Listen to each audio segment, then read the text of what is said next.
చైత్ర శుద్ధ నవమి రోజున శ్రీరామనవమి జరుపుకుంటాము.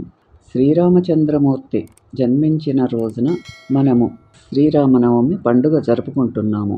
సీతారాముల కళ్యాణం, శ్రీరాముడు రావణుని వధించి విజయముతో అయోధ్యకు తిరిగి వచ్చినది కూడా ఈరోజే.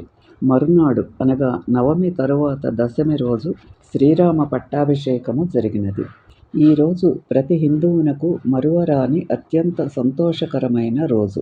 ఈ దినము ప్రతివారు తమ తమ శక్తి కొలది సీతారాముల, భరత శత్రుఘ్నుల విగ్రహాలను కానీ, శ్రీరామ పట్టాభిషేక పటమును కానీ పెట్టి పూజ చేయాలి.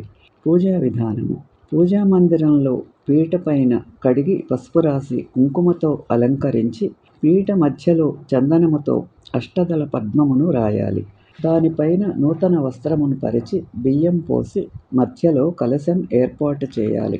కలశమును గంధ పుష్పాలతో పూజించి దాని చుట్టూ అష్టదిక్పాలకులను, నవగ్రహములను, అధిదేవత ప్రత్యధిదేవత సహితముగా ఆవాహన చేసి మండపారాధన చేయవలెను. పూజా మండపమునకు 4 ప్రక్కల అరటి పిలకలు, చెరుకు గడలు పెట్టి పూలతోనూ మామిడాకులతోనూ అలంకరించాలి. తరువాత శ్రీరామచంద్రమూర్తిని పరివార సమేతముగా పూజ చేయాలి. రామ అష్టోత్తరము, సీతా అష్టోత్తరము, హనుమత్ స్తోత్రము చదువుతూ తులసి, మారేడు, తమలపాకులతో పూజించాలి. తులసితో రామచంద్రుని, మారేడు దళములతో సీతాదేవిని, తమలపాకులతో ఆంజనేయుని పూజించాలి. విష్ణు సహస్రనామము పఠించాలి.